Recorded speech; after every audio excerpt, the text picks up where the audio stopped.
Now, we will proceed to the next presenter. Assalamualaikum and good day everyone. My name is Dr. Fathen and I'll be presenting my group to present our study entitled Knowledge, Attitude and Practice of Screen Time among Undergraduate University Students in Malaysia during COVID-19 pandemic. First of all, screen time can be defined as the amount of time that someone spends looking on an electronic device. It can be a computer, handphone, or television. And in this study, we are focusing on the usage of screen time among the undergraduate students during the pandemic. The significance of this study, as we all know, screen time can be considered as a sedentary activity since the person uses very little energy. In a study by Lauderdale and Ahmed in 2011, the average daily screen time of Canadian youth was approximately 7.8 hours, and this high screen time can influence the development of brain and impact to the cognitive, motor, learning, emotional, and overall health of a person. In another study, the commonest gadget that is used by the university student in Malaysia is the smartphone. 94% of our students have a smartphone. Second, laptop, and the least one is tablet device for about 31%. During COVID-19 pandemic, e-learning is used by almost all education institutions, and this is especially true during the lockdown. Therefore, it can affect the duration of screen time among university students. In terms of the methodology of this study, this study involved 388 participants, and this represents the undergraduate population in Malaysia. It was conducted from end of March to mid of July in 2021. There are two main inclusion criteria for the participant. First one is they must be undergraduate students, and secondly, he or she need to study in public or private university in Malaysia. The questionnaire was developed and consists of 4 parts. First one is socio-demographic of the participant, and next the knowledge, attitude and practices of the screen time. A pilot study involved 30 participants was performed, and the questionnaire was corrected accordingly and later distributed via social media such as WhatsApp, Facebook and Instagram. Later, the data was analyzed using SPSS version 26. Now we go to the result of the study. For the first part is the socio-demographic. Majority of our participants are coming from the 18 to 20 years old range of age. So you can see here 78.9% of them in this range. We have quite balanced female and male in this study. 58.8% coming from female and 41.2% from male. All our participants are coming from various courses, and we can see here some of quite a number of them studying medicine and health sciences courses. In terms of the electronic devices possession, we can see 99% of the students having handphone, about 95% of them having a laptop or desktop, only about 48% having a TV, 42% having a tablet, and only about 8% having a game console. So this result correlate with the earlier study that I mentioned in the literature review. However, we can see there is an increment of 10% in the tablet possession. So more students nowadays having tablet. Moving to the score of the knowledge, attitude and practice of the participant. Majority of these participants having adequate knowledge, 95.1% of them having adequate knowledge, only about 51% having favorable attitude towards the screen time. However, we can see from this study 89.7%, majority of them are having poor practice on screen time. Next, we move to the second part of the result, which is the chi-square test. This looking at the correlation between two variables. There is a significant findings that we can see between two aspects. The first one is there is a significant relationship between gender and knowledge. And another one, there is also a significant relationship between gender and attitude with p-score less than 0.05. Going to the discussion of the study, causes does not affect the knowledge, attitude and practice regarding screen time. Secondly, in terms of gender, female participants having higher knowledge and attitude compared to male participants. And in the third one, we can say that knowledge, attitude and practice themselves have no significant relationship among each other. One point that I may mention here in the discussion is about the limitation of the study, is not putting a race or ethnic in the demographic questions. So basically, ideally, if we know the race or ethnic of the participant, it may be related. We can see how the different racial background can impact on the use of screen time, on the usage of the screen time, because different ethnic may have different kind of practice, different strictness from the parents, different kind of disciplinary status. So this may impact to the result. As a conclusion, the knowledge and attitude of screen time were adequate among the undergraduate students, but we can see here that they would not be able to put the knowledge into the practice, and this is maybe possibly due to the lifestyle and learning changes that happened during the COVID-19 pandemic. They have good knowledge, they have adequate attitude, favorable attitude, but most of them, majority of them having poor practice. Therefore, we want to recommend for another study to be performed after the pandemic ends, a research after the pandemic to investigate the relationship of the pandemic with the screen time. That's all. Thank you very much for your time, and Assalamualaikum warahmatullahi wabarakatuh. Thank you, Dr. Nurul, Fathen, Nadia. That was a captivating presentation. Now we will proceed to Q&A session by the judges, and I would like to invite Dr. Nurul, Fathen, Nadia to answer the questions given. Very illustrative and eye-opening for me regarding screen time. What do you mean by a good practice of screen time? Is it a bad practice, good practice? How do you define it? Okay, basically, thank you for the question. Regarding the questionnaires, for practice, we asked a few questions regarding the time they use, whether they follow the 20-20-20 rule that's recommended by the American optometrists.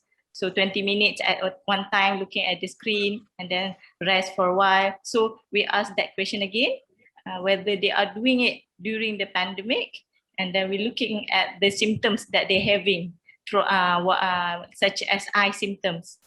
So it means they are having all the symptoms that lead to the because of effect by the screen time. In your study, do you assess the effect, the eye problem? The eye symptoms. Yeah, do you assess? Because I don't see in the results. You only assess, their awareness. In the question, we ask the symptoms. What are the symptoms, eye symptoms that they have? So from there, we give marks to the question. So overall marks that they have, the result is based on the poor practice because of they having more symptoms, eye symptoms. And we ask also about whether they are doing the 20-20-20 ratio of screen time. So what's the result of your study to say that if they have poor practice of screen time, they got more eye symptoms? Yes, more eye symptoms that relate to because of the screen time, and then whether they follow the guidelines. They really first we ask about the knowledge, whether they know about the guideline, the 20-20-20, and then we practice practically whether they do it or not. In your presentation, was there any slide on to say that poor practice on the screen time and then correlate with more eye symptoms? Was it there? Because I don't remember any slide. Or No. Yes, I didn't put that the symptom. Basically, I just put the overall marks, the poor practice. So was there any correlation? The practice. Sorry. Was there any correlation between poor practice and increased eye symptoms? Was there any? No, we don't check the relationship, but basically the practice, how we define whether they are having good or poor practice, are based on that criteria, based on the symptoms, based on the guidelines. Maybe the guideline need to be changed, because we do not know. Maybe the poor practice may have no symptoms or no change in the person who practice good practice.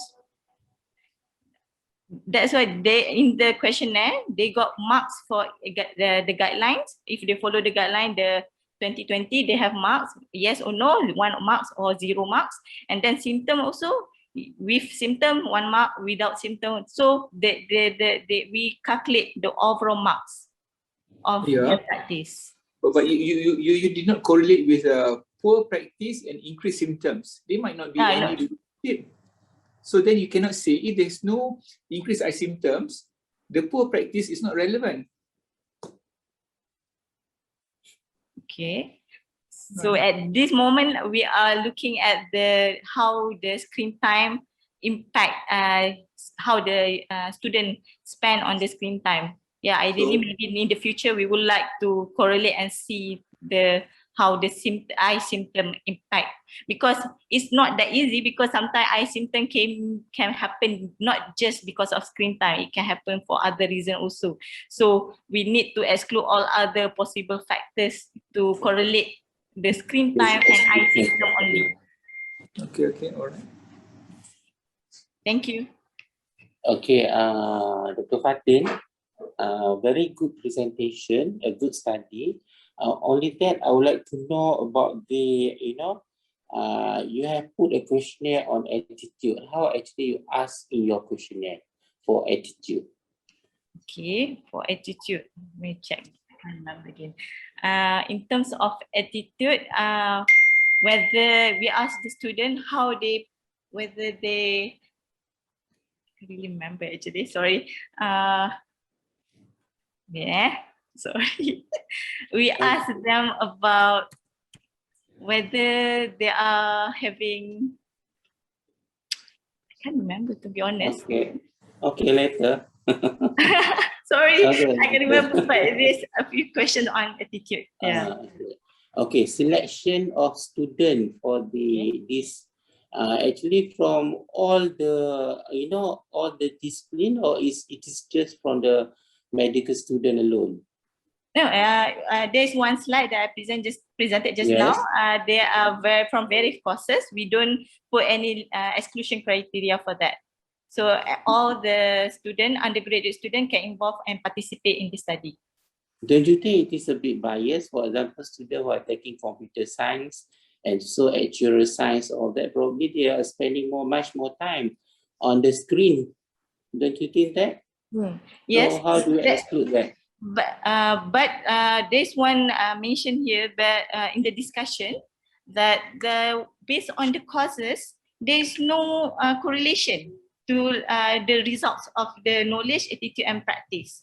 So maybe it's not, we cannot really find maybe the numbers of the participants for each course is not enough to prove the correlation. Okay, that one after your study, but before that, probably I think it would be very good if you only, exclude, in the first place, you already exclude the, so that there is no bias, probably lah in later if you want to do your research again lah. Okay. Okay, thank you, Okay. Prof. Okay, thank you. Yeah, good. Is it finished already kita punya time untuk soalan ni apa sekretariat? You have more time, Prof Imran nak tanya lagi. Okay. Oh, your screen time to the differentiate between whether it's entertainment or is it education? Yes. We total up everything, including whether they are using the screen time for entertainment purpose or education purpose. Because we just want to see during this pandemic how, because of lockdown, everything can increase the screen time of many purposes. Okay. Because as we go on, you see, as years goes by, it seems to be that people will be using more screen time because we are going paperless. Yes. Right? The screen is going to be replacing our books. So when you say about poor screen time, it might not be relevant anymore unless you can correlate with the or you can differentiate whether it's education or entertainment. And number two, whether it has any poor or negative impact, which you said you analyze but you didn't present. That's a good point because we did put one question about ranking, about how they rank their purpose of the screen time. But because of the limitation, we didn't properly analyze that result yet. So basically, yes, we do have that question. We asked them to rank from the purpose of the screen time with the education, entertainment, game, all those things, and they rank it based on their own personal perspective. Okay. The other thing is, Dr. Fathen. Yes. Now, probably previously sorry, for Prof. knowledge, yeah. To inform that the Q&A sessions will be only 5 minutes. Okay. Okay. Is it times up? Is it times Yes. up? Okay. Thank you, Dr. Fathen. Very interesting. Okay. Bye. Thank you, Dr. and Prof. Thank you to the judges and to the presenter, Dr. Nurul Nadia. I hope this presentation will be a beneficial presentation for us. Now we will proceed to the next presenter. Without further ado, I would like to please Siti Syariah binti Mamat to present on acupuncture as an alternative treatment of COVID-19. Warahmatullahi wabarakatuh. I am Siti Syariah binti Mamat and will present about acupuncture is an alternative treatment of COVID-19. Alright, so you can see. Okay, before that, we have to know what is acupuncture. Okay, acupuncture is the practice of penetrating the skin with thin, solid, metallic needles, which are then activated through gentle and specific movements of the practitioner's hands or with electrical stimulation.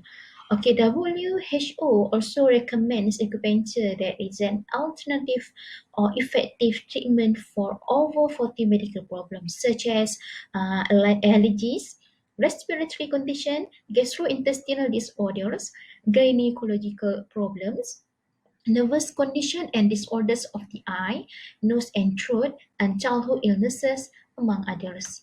Alright, actually, acupuncture is originated from the Chinese more than 2,000 years ago, and initially they performed using sharp stone, bone or bamboos, and then they moved to the discovery of the metals. Okay, this instrument can also have been used for simple surgical procedure like lancing and hand abscess and so on. Acupuncture developed over the next few centuries and gradually became one of the standard therapies used in China especially. Okay, actually, acupuncture also developed in Malaysia, whereas from the statistic from the Jabatan Perangkat Malaysia show that acupuncture centers in Malaysia, which is originally in Kuala Lumpur, achieved to 203 by March 2020.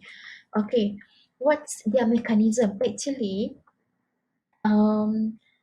the overall mechanism is on the pressure point.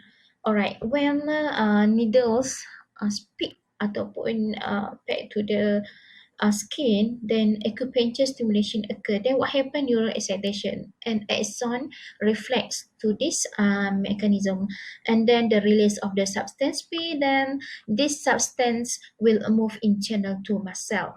Okay, this substance which move in the channel to muscle will degrade histamine, or it will directly expand the blood vessels. So what happened? After the blood vessel expand, then interstitial fluid increase. In the same time, it will reduce hydraulic resistance in channel, and this will accelerate interstitial flow, clean up allergenic substance. Then what happened? Relief to the pain. Okay, the use of the application use of the acupuncture. First of all, it will list in the mental, emotional, especially in the anxiety, depression, and stress, and then in the upper respiratory tract, especially in the acute sinusitis, acute rhinitis, and also in the common cold. And other than that, it is also used in the musculoskeletal problem, especially in the arthritis, sciatica, and also muscle cramping. In terms of neurological, it also help in the headache, Parkinson disease, and neurogenic bladder dysfunction. Okay. Other than that, acupuncture also effectively used in the case of the infertility, blood pressure problems, which is can relieve the pain, release the symptom of hypertension, and also help in the erectile dysfunction. Okay, condition of the acupuncture indicated in T and CM's units, especially used in the post-stroke management, chronic pain management, and also chemotherapy-induced nausea and vomiting. Okay, who are eligible to have these types of treatment? All right, the patient should be 18 years old and above, and able to understand and follow the instructions given, and also clinically stable. Okay, how about the advantages and disadvantages of these types of treatment? All right. Um, in terms of benefit, it will help in the lower back and neck pain relief. This is from the 20 different studies show about the lower back and neck pain relief. It will reduce stress, headache and migraine relief. Okay, and also reduce high and low blood pressure. Okay. Other than that, it will improve digestion by reducing inflammation of the stomach and pancreas, and also improve digestive function lah. Okay, and then to injury relief. Okay, and then reduce risk of stroke. Okay, especially decrease risk of epilepsy among male and female stroke, age about 20 to 69 years old, and also to treat the facial or dental pain relief. Okay, local infection when we use acupuncture. Okay, negligence in using strict aseptic techniques, of course, can cause the local infection, and also bacterial infection, hepatitis B and C, and even HIV are being transmitted via acupuncture through the use of contaminated needles. Alright, unless we use the hygiene needles and so on. Again, Staphylococcus aureus is the most common bacterium causing pyogenic infection associated with the acupuncture. Okay, stuck needles. Okay, needles stuck due to the excessive rotation. Maybe when rotate in opposite direction. Okay, needles stuck due to the muscle spasm. Okay, muscle spasm also can cause the needle stuck. Okay, needle stuck due to the changing of the position, which is original posture should be resumed and the needle can be withdrawn. Okay, and also can cause fatigue, as overstimulation of the point can drain your energy. Okay, Acupuncture also maybe can cause the vital organs injury if incorrect insertion and also the precaution was not taken. Okay, can be avoided if adequate precautions are taken. Mostly accidentally injury to vital organ require further medical assistance lah. Okay, for example, pneumothorax cardiac, tamponade or major hemorrhage. Okay, convulsion, condition which muscle contract and relax quickly and cause uncontrolled shaking of the body. Medical history also, patient history of convulsion should be carefully observed, especially. Okay, and also during the acupuncture, all needles should be removed and a random first aid should be alright. Okay, this precaution to the pregnant lady, okay, because may induce labor, so it should not be given or performed in second and third of trimester. Okay, bleeding disorder should be avoided. Infection with bleeding or clotting disorders to the patient with the have malignant tumor or having treatment of malignant tumor. And hygiene, yes, should be used the sterile disposable needles and use of aseptic technique with the precaution when needle insertion. And also contraindicate to the drugs or alcohol intoxication, bleeding disorders as before this, use of pacemaker, seizure disorders, pregnancy, infection, skin disorders. Alright, how about acupuncture in the treatment of COVID-19 related symptoms? Alright, actually Han et al. Was done their studies during these years. Okay, it is performed in the China. Acupuncture treatment of COVID-19 was associated with suppression of inflammatory stress, improving immunity, regulation nervous system function, activation of calcium signaling pathway, and neuroactive ligand receptor interaction, which may help relieve COVID-19 symptoms. Okay, for example, myalgias, headache, abdominal pain. Okay, multi-target mechanism of acupuncture therapy for COVID-19. Actually, they have two active compounds produced after acupuncture and 180 protein target were identified. Okay, as we know this from the laboratory findings, which noted with the red note represent targets. Okay, light blue notes represent active compound, which we have two active compound. Okay, dark blue notes represent the keywords of the COVID-19. Okay, two active compound produced after acupuncture are dopamine and beta endorphin. Okay, acupuncture change the levels of dopamine and beta endorphin in the body. Dopamine suppress systemic inflammation. Analgesic effect of acupuncture are likely to be correlated with the beta endorphin level, so it may help relieve neurological symptoms of COVID-19. For example, headache, analgia.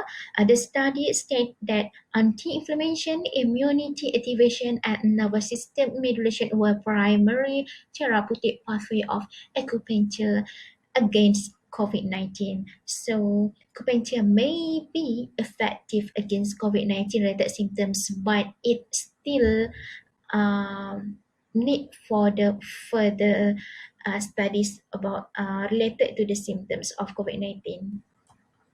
This is our references, my references. Okay, thank you. Thank you for the informative presentation. Now we will proceed to the Q&A session by the judges, and I would like to invite Siti, Syariah binti Mamat to respond to the questions. Tanya lu. Assalamualaikum. Yeah, it's an eye opener for me regarding this acupuncture.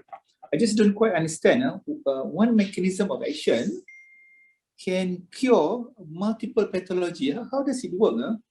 It can cause it can cure depression. It can also cure anxiety. But one is increased dopamine, the other one is reduced dopamine. How does it do that? It's got one mechanism cures 20 different pathologies. Okay, from the There's a research lah, based from the research that they have done, because this is what we call as research study. Okay, actually they actually based on when they push the needles on the skin, and then it will go to the tak silap saya dia pergi kepada ending of the nerve, arteries and vein. Yang tu yang memainkan peran. That's why dia boleh a few pathological disease. Okay.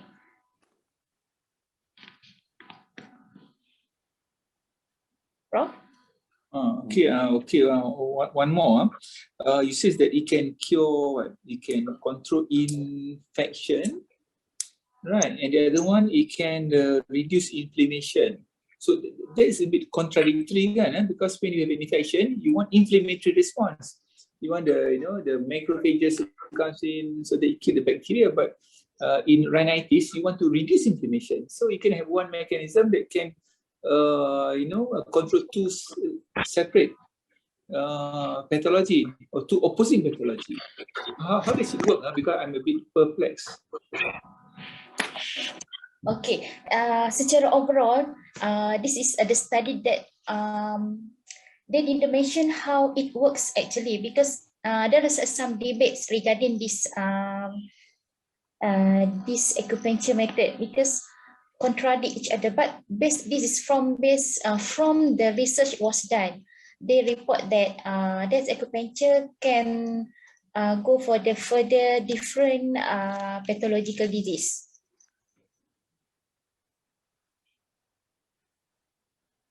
But still debate there, because the ironic of the mechanism of action is still what we say sama-sama. Maksudnya maybe ada yang betul dan ada yang tak betul. Just I report this from the studies.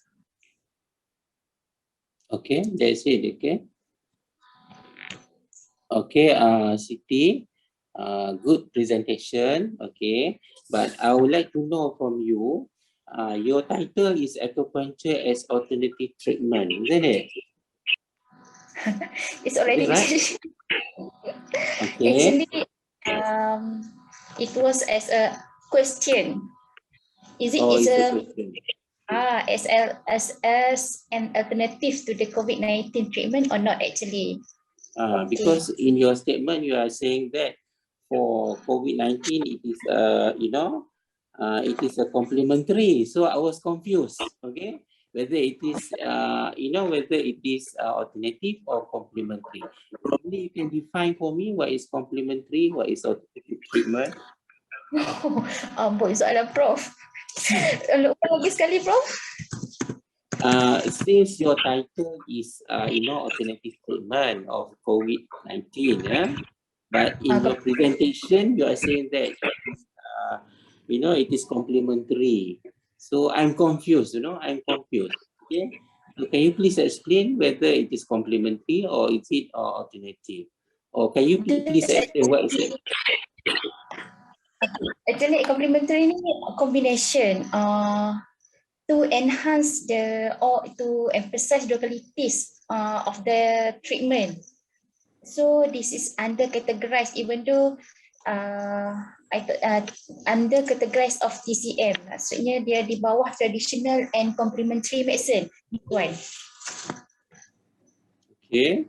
Can complementary be alternative? Can complementary be alternative treatment, or can alternative treatment be a complementary treatment? Can either be one or the other one, or which is which?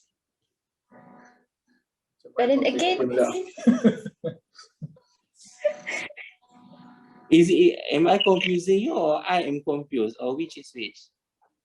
Let's say kuat sikit suara. Sekejap saya hidekan volume Dengar ke?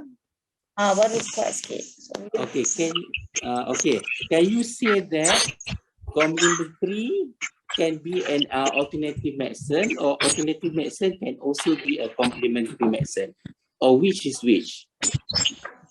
actually, from my view, complementary can be an alternative medicine.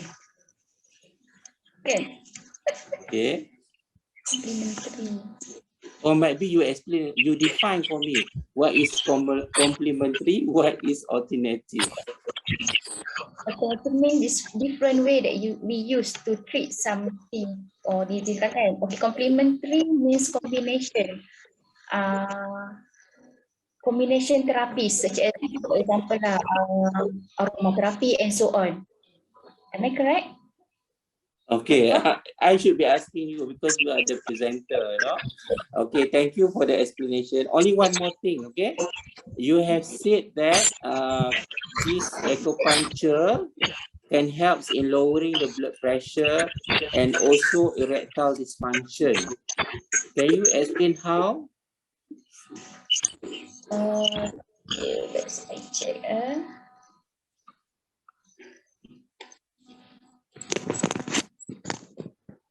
Okay, in terms of erectile dysfunction, which is it helps in the increasing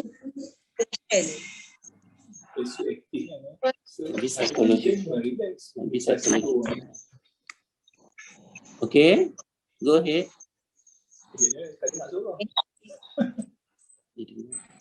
increase the blood circulation.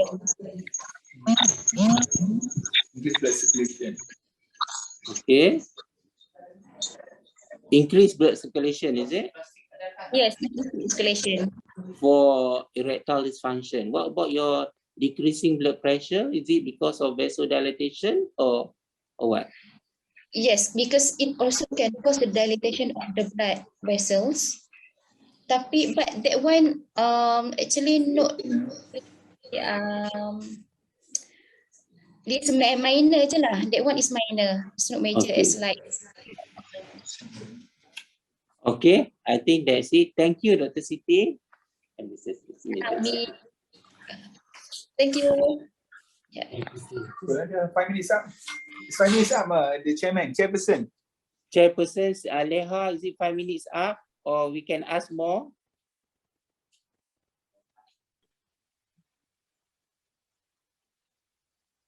Thank you to the judges and presenters. That was a good and informative presentation. Now, we will proceed to the next presenter, Dr. Husam Yousef Ibrahim Elmehrik, presenting on medical perspective on prophetic medicines with special reference to Habbatus Sauda, Nigella, Sativa. Assalamualaikum warahmatullahi wabarakatuh. I'm Dr. Husam Elmehrik, Senior Lecturer from UniShams. Today I'm going to speak about a medical perspective on prophetic medicine, Habbatus Sauda, effectiveness in COVID-19 management. Prophetic medicine refers to the words and actions of Prophet Muhammad ﷺ on illness, treatment of disease and cure of patients. It based on the fact that every disease has a cure except the death, and can be classified into traditional physical medicine and spiritual medicine. Both of them can be used in a treatment approach and preventive approach. Prophet Muhammad ﷺ said there is a healing in black cumin for all disease except death. That at Bukhari, Sahih Bukhari book. Habbatus Sauda and its scientific name Nigella, Sativa, contain a variety of many nutrients, minerals and vitamins, as well as some other composition in which the plant will use to fight against microbes, fungus, bacteria, like that. And those are the most important ingredient that is going to exert the pharmacological activity of the Habbatus Sauda. So, those compounds actually can exert many variety of pharmacological activity. So can be anti-diabetic, antimicrobial, antioxidant. They show also anti-inflammatory and analgesic effect, immunoactivator kind of function, and anti-cancer. So we can say that Habbatus Sauda as a medicine can be a kind of medicine combining all the medication together into one convenient dose. And Nigella Sativa, as long time ago, has been used as treatment for many illness like headache, toothache, nasal congestion, etc. And nowadays, many research has been done to identify the proper dosage for healthy consumption for different disease. So Habbatus Sauda can be a kind of the least expensive generic alternative medication. So Habbatus Sauda and COVID-19. Okay, COVID-19 is caused by the novel coronavirus SARS-CoV-2, which turned up in December 2019, and actually the severity of disease is a result of the interplay between the viral virulence and host resistance. So in a mild infection, the host has a limited or kind of moderate resistance, while in the severe kind of a disease of coronavirus, the host resistance become hyperactive and result in excessive inflammatory reaction known as cytokine storm, and that is the one that is going to make a large variety of damage in the body. So because of that, they need to give two approach of treatment. They need to kill the virus by antiviral, and after cleaning the virus, then the inflammation still carry on, and they need to use the anti-inflammatory agent, and all of that will be tied, those agents, tied by their efficacy and safety.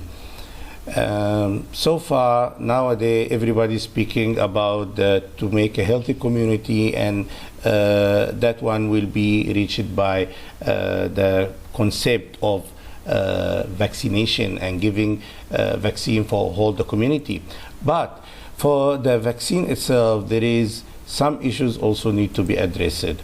The vaccine development include difficulty in its validating and targeting the appropriate platform technology. And also there is a problem of failure of generating long-term immunity, and accordingly inability to calm the cytokine storm that will happen. Another thing is to develop the antibodies for those pathogens. Those vaccines need the time. So in the meantime, the person will be susceptible to become ill.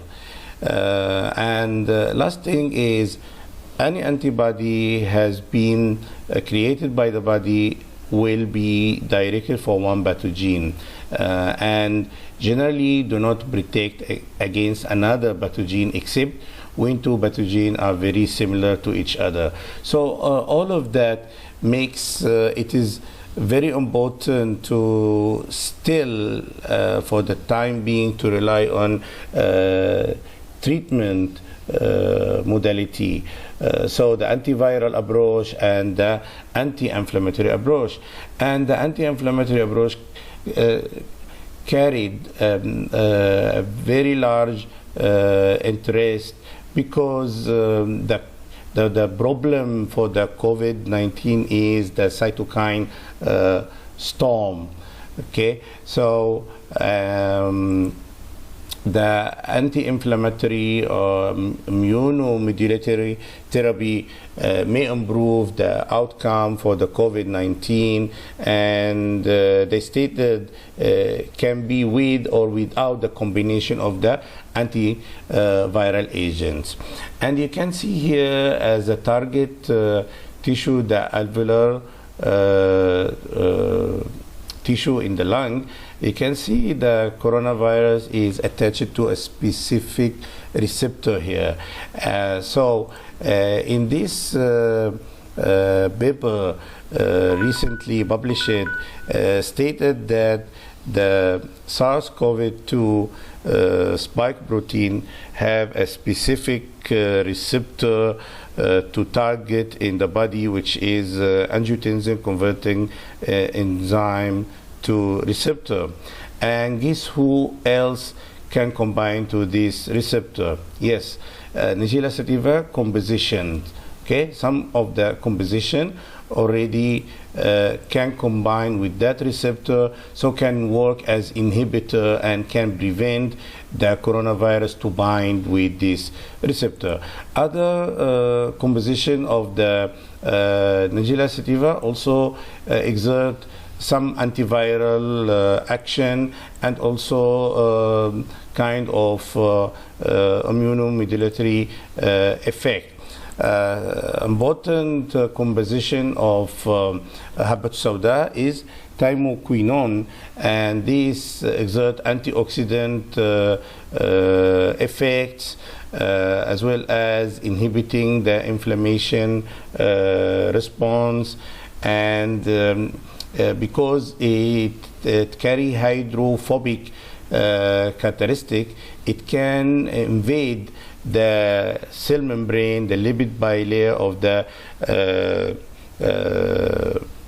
virus, and can destroy the virus from there. This is a very interesting paper published last year, March, and it has been carried at a multi-center at Pakistan. Around 313 COVID-19 adult patients showing moderate or severe disease. Those present with multi-organ failure, ventilator support, and chronic disease will be excluded, except the one having diabetes mellitus and hypertension will be enrolled in the study. So being assigned into two groups. One group given a mix of honey and Nigella sativa seeds, and the other one will give just placebo. Both of them run for 13 days along with the standard care. So the outcome includes symptom alleviation, viral clearance, and a 30-day mortality.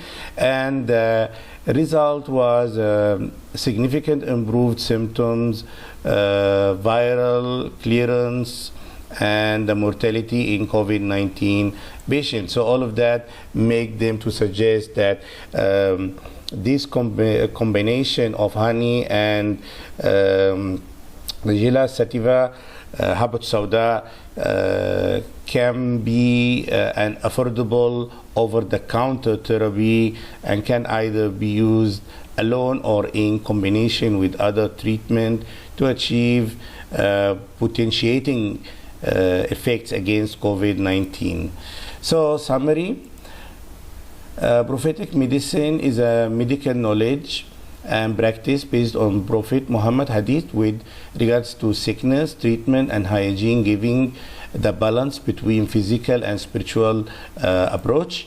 Habbatus Sauda is an example for that, and having or contain beneficial composition that help in treating many disease.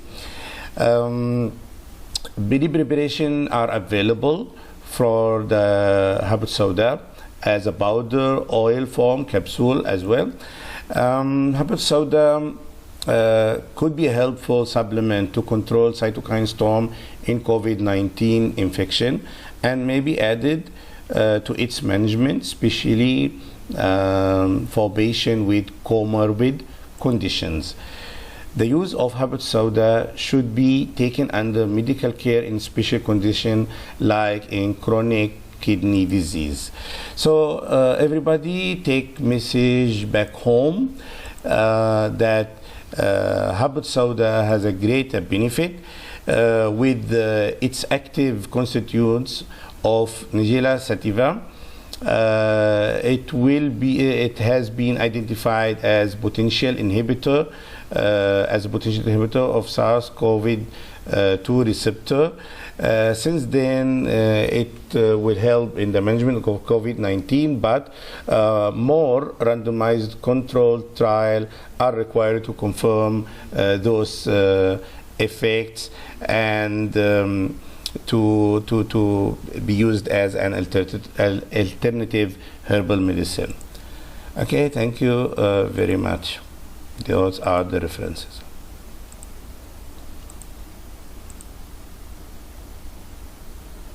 Thank you for the informative presentations. Now we will proceed with the Q&A sessions by the judges, and I would like to invite Dr. Husam to answer the question. Assalamualaikum, Husam. Very interesting subject here regarding Habbatus Sauda. So you mentioned that it has multiple action. Hello, are you there? Yes, Prof. All right. So they say you can treat infection, diabetic, hypertension, and multiple other diseases. So if let's say you use it to treat infection, because it also has a glucose lowering action, will the patient be having hypoglycemia or having hypotension? Because there's multiple active ingredient. Okay, Prof. As I said, this use of Habbatus Sauda in treating infection is still need to have more clinical trials, okay? Because of some precautions need to be put in mind. As you said, it can make hypoglycemia for diabetic patient who taking other anti-diabetic medication. Also lowering blood pressure with patient also using antihypertensive. So that's why they have done some researches to advise the proper dosage. So the proper dosage already has been identified, but to use it as a medical regime needs a more clinical trial to make it approved, because I think Habbatus Sauda now is still lie as a supplement, not as a drug now. Okay, Husam. But your topic is prophetic medicine, but you are presenting is more like a complementary medicine. Because so far the research paper that you presented is more like a complementary. Is it the person with COVID given Habbatus Sauda with honey together with the standard care for this patient? So Habbatus Sauda can be classified more of a complementary rather than a medicinal product then. So it's in contradiction to your topic. Well, Prof, any drug is taking actually from the chemical compounds. Any drug starting already from that first level. So any drug already been like either supplement taking and then proved to be a drug after trial, then it is converted into a conventional therapy. So for time now, it's still not. So now is still under the research. So that's why it is under the research, and they try to investigate whether can be converted into kind of conventional therapy. Yeah, so at present moment, because you say it's preventive medicine, it's already 1,400 years. Are we still having research? Because they say the Prophet said it's a medicine, but it takes 1,400 years and we still cannot prove it. So it's still a health product rather than a medicine. Okay, bro. If we want to speak about religion, matter, and belief, of course, as a Muslim, we believe in that. And the Quran is we're not a talking pure about scientific book. Husam, you're talking about evidence. Yes. You're not talking about the religion. We're talking about the evidence. What evidence to say that Habbatus Sauda is a medicinal product, not a health product? Okay, the research is still going on to prove that.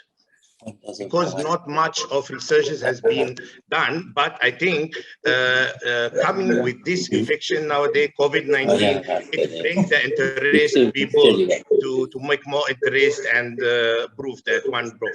Hopefully can prove it soon. All right, okay, thank you very much. Thank you. Welcome, Prof. Okay, Husam, I've got no question. Your presentation is acceptable. Okay, thank you. Thank you to the judges and presenter. Now we will proceed to the fourth presenter, Professor Madya Dr. Hakimah binti Mahsin, to present on sleep deprivations among medical students in Malaysia. Sleep deprivation among medical students in Malaysia. This is a public health project for first year cohort 6 student. Sleep is a vital, often neglected component of every person's overall health and well-being. Sleep is important because it enables the body to repair and be fit and ready for another day. Research shows that lack of sleep predisposes to development of diseases of the heart, diabetes, hypertension, obesity, and weakened immune response. Sleep deprivation can lead to stress, depression, anxiety, and other adverse mental health problems. Insufficient sleep results in reduced focus in class, which can negatively impact academic grades. It is a cross-sectional study conducted with undergraduate medical students from various medical schools in Malaysia. The study utilizes questionnaire which contain 4 sections, which include demographic detail, sleep pattern, sleep behavior, and effects of sleep deprivation. Purposive sampling was utilized. The respondent answered the questions using Google Form, descriptive analysis, applied chi-square model, and Pearson correlation are the statistical analysis utilized. SPSS version 23 used to analyze the data. There are 164 respondents aged between 90 to 26 years old with peak age at 20 years old. Female comprised of 79.7% and male 20.3%, and only 2 of the respondents are married.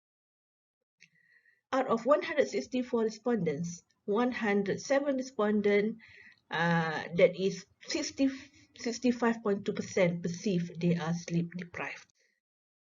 60% believe they need at least 4 to 6 hours of sleep daily to function efficiently, and 37% needed between 7 to 9 hours of sleep. The average hour of sleep that the students have are actually 76.8% of the respondents have 4 to 6 hours, and only 6.7% sleeps less than 3 hours. The respondent feels that their diminished quality and quantity of sleeps are also contributed by staying up late and usage of electronic devices before sleep. 87.2% of respondents find it hard to stay awake and focus in class when sleep is insufficient. 79.8% of respondents experience negative mood or negative behavior when they are sleep deprived. 70.2% feels sometimes sleep deprivation affects motivation and energy. Only 12.8% of respondents concur that sleep deprivation affect the academic performance. The majority of the respondents answered that sleep deprivation only sometimes cause poor academic performance. Analysis of sleep-deprived students. Out of 107 sleep-deprived students, 77.6 sleeps an average of 4 to 6 hours. 12.1% sleeps an average of 7 to 9 hours, and 8.4% sleeps less than 3 hours. The p-value of chi-square test between sleep-deprived and average hours of sleep is 0.226, which is greater than 0.05. Thus, there is no relationship between sleep deprivation and average hours of sleep. Among the sleep-deprived, 11.2% feel their academic performance are hindered. The p-value 0.03. Therefore, thus there is relationship between sleep deprivation and hindrance of academic performance. And the Pearson correlation indicated there was a negative association between sleep deprivation and academic performance with the R value, that is correlation coefficient of minus 0.166, and the p-value is 0.034. When asked about the frequency of stress-induced insomnia, 56% sleep-deprived respondents answered it is not often. Between sleep deprivation and stress, the p-value is 0.001. Thus, there is sleep relationship between sleep deprivation and stress. Among the sleep-deprived respondents, 75.7% are male and 24.3% are female. The conclusion is the p-value 0.123 is greater than the significant level 0.05. Thus, there is no relationship between sleep deprivation and gender. The Pearson correlation test showed that there was an insignificant weak positive correlation between the results scored on the sleep-deprived and average hours of sleep. The Pearson correlation test showed that there was significant negative association between sleep-deprived and hindrance of academic performance. However, there is only a weak positive correlation between hindrance of academic performance with average hours of sleep. There was a significant negative correlation of sleep deprivation and stress-induced difficulty to fall asleep. Between hindered academic performance and stress-induced difficulty to sleep, there was a significant positive correlation. This study aimed to discover the proportion of sleep disorders among medical students and examine their association. The prevalence of sleep deprivation among Malaysian medical students are 65.2%. The students have difficulty to sleep due to mind disturbance when trying to sleep. The factors related to sleep deprivation are studying late at night and usage of electronic devices before sleep. The effects of sleep deprivation are difficult to stay awake and focus in class, and negative mood or behavior. Sleep deprivation is independent of gender. There was a negative association between sleep deprivation and academic performance. Sleep deprivation, including stress, has an adverse effect on academic performance. There was a significant positive association between hindrance of academic performance and sleep deprivation due to stress. Sleep deprivation is independent average hours of sleep. These studies strongly support further investigation of the importance of aspects of medical students' life, such as factors that affect the ability to concentrate, as well as different aspects in learning and neuropsychology. More parameters can be used, including biological markers, to analyze the association in order to get precise results. Thank you. Thank you for the informative and interesting discussions. Now we'll proceed to the Q&A sessions by the judges, and I would like to invite Professor Madya Dr. Hakimah binti Mahsin to respond to the questions. Assalamualaikum, Hakimah. I think it's a very wakeful presentation. Is there any amount of hours that the student should sleep? Is there any optimum hours in your study that they will perform well?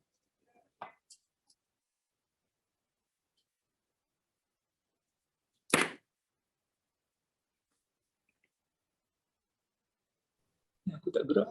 Oh, tak boleh apa. Tersambut. Tu dia kata tak boleh cakap.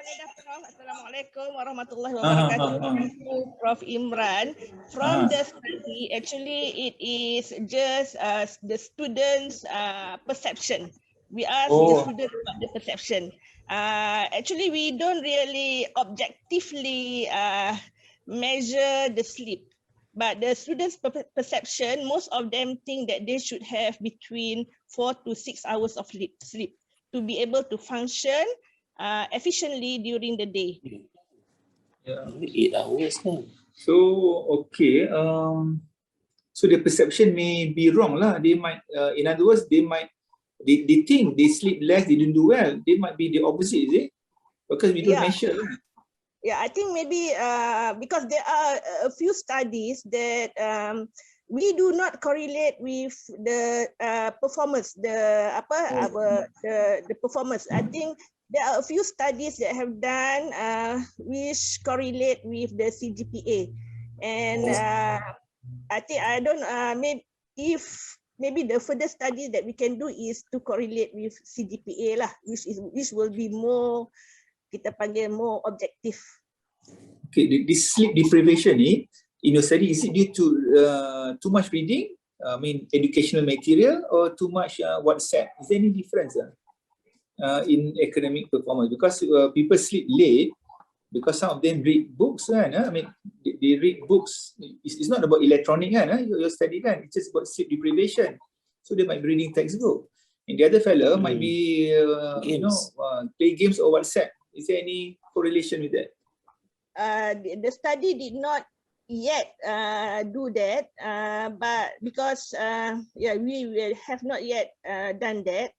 Maybe in the future, further kita panggil analysis can be done based on that lah, correlation. Okay, thanks.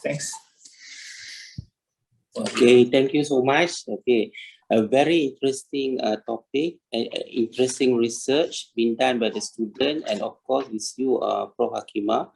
Only that I would like to know only about regarding the exclusion criteria. Have you made any exclusion criteria not for your selection of samples? I don't actually. I'm not really directly involved with the study, but I think there is no exclusion. I mean, it is a purposive sampling where the questionnaire are directly sent to WhatsApp or Google or WhatsApp or direct social media. So I don't think it is a purpose. I mean, direct question sent to certain groups of people. Only Prof. Hakimah, it's only that I want to know whether, some students, they do sleep in the day, If they do sleep in the day, that one will be biased, probably for your research. I do not know whether your student have realized about that or not, because certain students, they sleep during lectures, and then at night they cannot sleep because of that. Probably, Actually, that is one of I think that is one of the complaints of sleep, the presentation of the sleep deprivation, which is they cannot sleep, they slept during daytime.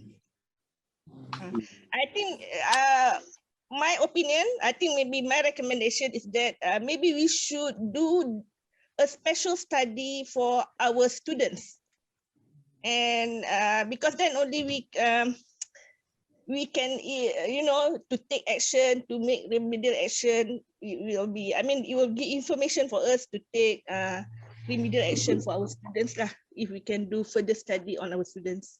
Yes, because I do agree, because it means that if they do sleep in the day, probably there is not much of activity we have done with them. We can put into the blame as well. That's why I was asking that. The exclusion criteria is very important. Okay, I think good idea for you to make some, recommendation for further study. Okay. Okay. Thank you, Dr. Hakimah. Okay, bye. Bye. So one last question. So how many hours do you advise to the student? 8 hours, 6 hours? I personally, I think 4 to 6 hours.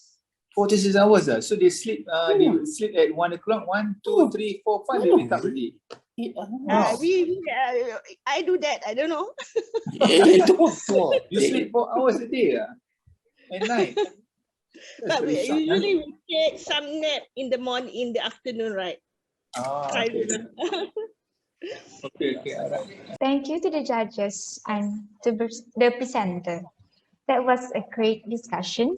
So last but not least, our last presenter will be Professor Madya, Dr. Saminah binti Kassim, to present on a validity study of depressive screening tool amongst patients with epilepsy in Malaysia. Bismillahirrahmanirrahim. My research is on validity study of depressive screening tools among epilepsy patients in Malaysia.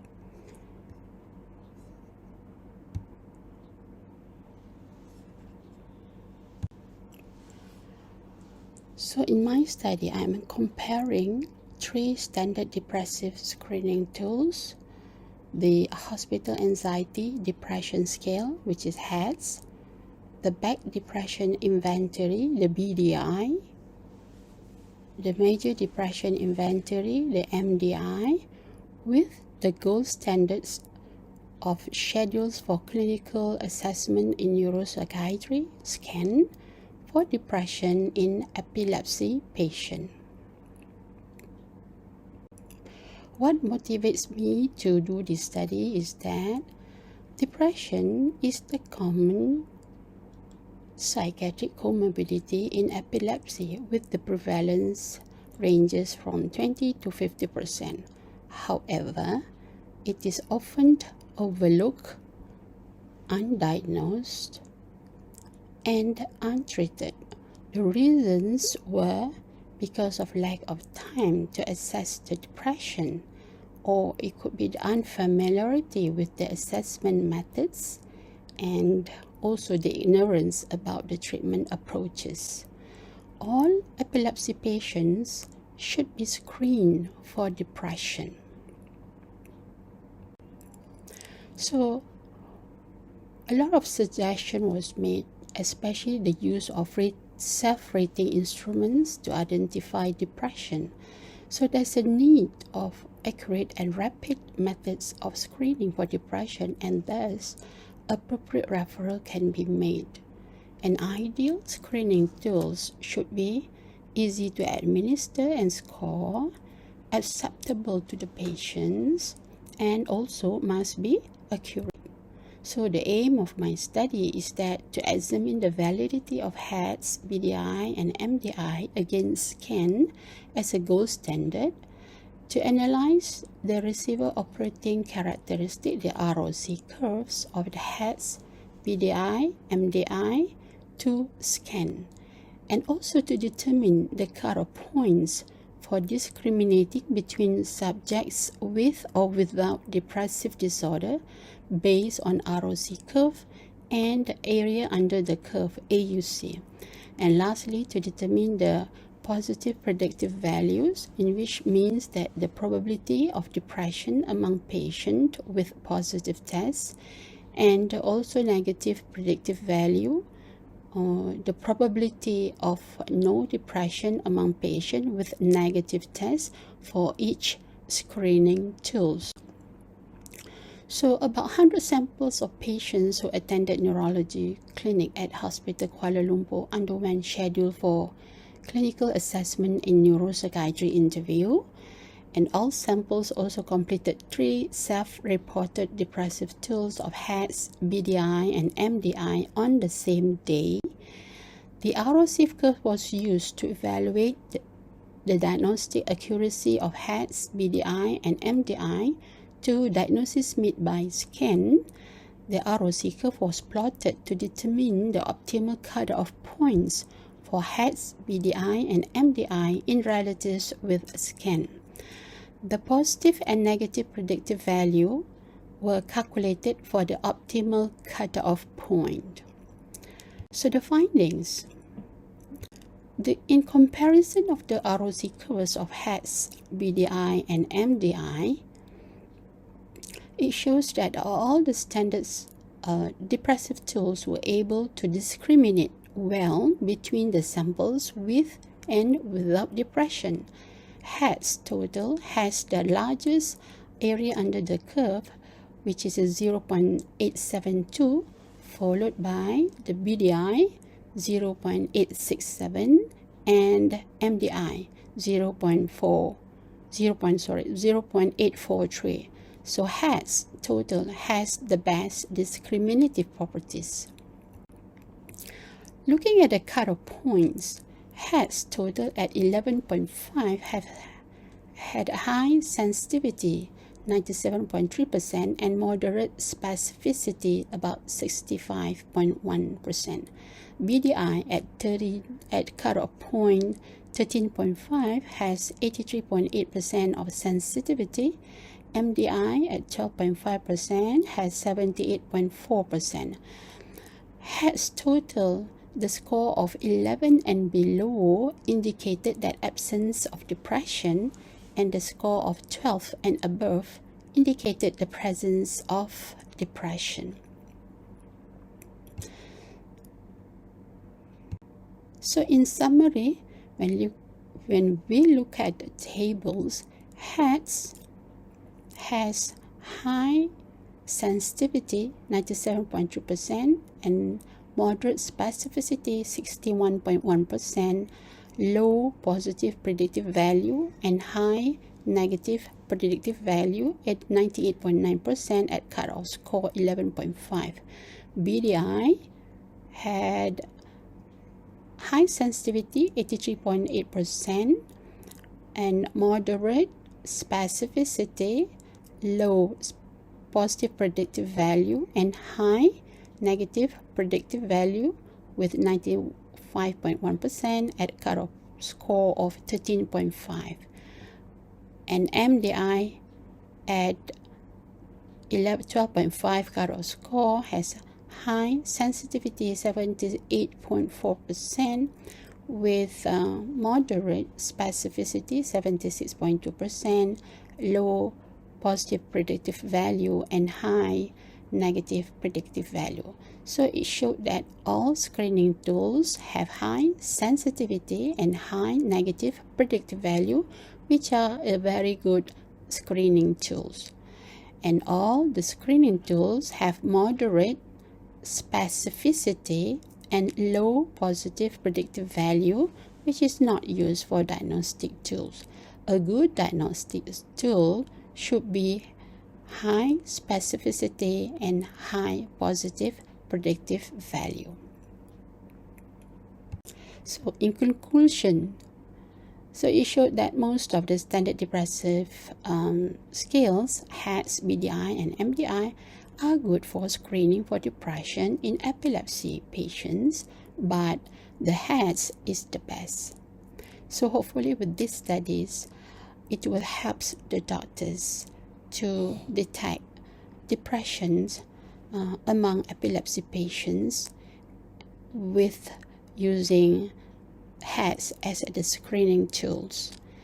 And with the appropriate referrals to the respective discipline, patients can get a better care and appropriate treatment can be given. So with that, thank you. Thank you for the good presentation.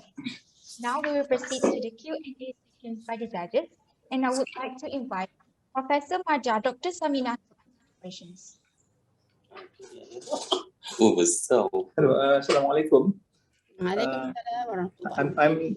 I'm sorry, I'm not very familiar with all these heads lah, under the clouds lah, all these things lah. But is it only been what about comparison with other countries? Your screening tool, is it as good or bad? Actually, it depends on which type of categories of patients that you are using for. Because if you look at for the literature review, for a certain cutoff point, for example, patient with epilepsy, patient with cancer, patient with chronic illness. So if we compare to the other studies done, it depends on the different type of population. Let's say for the psychiatric patient, there will be different cutoff point. Cancer patient will be different, like chronic and neurological disease also different cutoff points. But this one I chose specifically for epilepsy patients. Okay. So is it a standard tool for epilepsy patient in Malaysia to be assessed by this what you call it, I recommend HADM? I recommend in my study all epilepsy patients should be screened with the HADS in the community clinic as well. It has been used widely in the hospital as well as the clinic, peripheral clinic. But specific epilepsy patients was not done in Malaysia at the. Okay. Can't hear the last few sentences. Okay, so means that with my findings, my results, I'm suggesting I recommend for epilepsy patients to be screened for depression using HADS. As PDS is the best tool because it's only about 14 items. So it will take about 5 to 10 minutes to complete the scale, and it's easy to score, and it is self-reported. Means that the patient will fill up the questionnaire. How long it will take to fill up the whole? About 5 to 10 minutes only. I mean, it can be done while waiting for their turn to see their doctors in the clinic. Is it a self-assessment or somebody has to interview them? No, it's self-reported means that the patient fill it up for themselves. All right. Self-reported questionnaire. Okay. Okay, thank you very much, Dr. Saminah. A very interesting talk, okay? A very interesting research, actually, okay? You have multiple of screening tools for depressions you have used, and it is found that your hospital anxiety depression scale is being used. But this scale, these tools is actually hospital anxiety depression scale. How is it compared to your DAS? Is it much better or is it much less? Or is it only can be used in hospital for this HADS and cannot be used in the primary care? Or is it DAS cannot be used in the hospital instead of, which is which? But actually, HADS is better because DAS is only applicable, it's modified DAS, isn't it? Being used in a primary care. But HADS, in fact, with the certain scale, we can diagnose as depression with HADS. But you have put there hospital. Now, when you have put there generically hospital, usually the primary care people will not, will not touch that, because basically you have put there as hospital. Yeah. It has been used, many as have been used in hospital. That's why the name is only hospital anxiety and depression scales. Probably we can have a modified HADS, and then we can always put that in the primary care so that we won't also miss depression, among not specifically for epilepsy, but also for other patients. What do you think? Yeah. Actually, HADS has been used for screening for depression and anxiety in any center. It can be used in a primary care as well as in a hospital or even in a public as well. Among the students also we can use that. It's not necessarily in a hospital. The only thing is the name only, but you don't need the modified version because it is simplified already. It's only 14 items and it has been validated into the Malay version. Means that translated into the Malay version, which is available now, in which you can use it. So might be for our students, instead of using DAS, right now our counselors are actually using DAS. Do you recommend it to be changed to HADS instead? Actually, I recommend to use HADS instead of DAS. Okay, DAS is just like when you have first contact, maybe you can use that. If you want to be more specific, then you can use which is standard, means it has been used all over the world for detection, as well as because HADS, if you look at it, has high sensitivity and high negative predictive value, which is a very good screening instrument. I mean, because of that, because of its specificity and sensitivity, high predictive positive value, probably it is much more towards the diagnosis of depression, probably, But for primary care people, we would like to have, to probably don't miss also stress. For example, in DAS, you have anxiety, and then you have your stress, and also another one is depression. So because of that, we don't want to miss the stress. That's why we are still using the DAS for that. Yeah. Okay. HADS is very good actually, and BDI to be more specific. Yeah, BDI. Yeah. Okay. Okay. Thank you, Prof. Nice. Very nice research. But this one is a bit unfair because this one is your specialty. For the others, they are not specialty for them, So, but it's okay. We'll try to do our best to see how it is justified. Okay? I just want to share my research with the others. Okay, fine. Okay, thank you, Prof. Okay, bye. Assalamualaikum. Yeah. Thank you to the judges and presenter. Ladies and gentlemen, we are about to come to an end.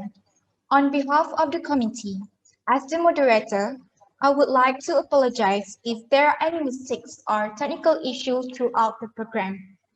I hope you enjoy and learn a lot from today's sessions. On behalf of the Committee of the Medical Health and Science Conference, I would like to thank to the judges, Professor Dr. Imran and Professor Madya, Dr. Muhammad Fauzi, to the presenters, and also to the participants for the active participation in this conference. Tomorrow, lots of interesting presentations awaits for us. Before we end, to inform that recorded sessions of today's presentations will be posted in MHS conference website, which will be provided soon. That's all from us today. Hope to see all of you again tomorrow. Stay safe. Thank you and Assalamualaikum warahmatullahi wabarakatuh.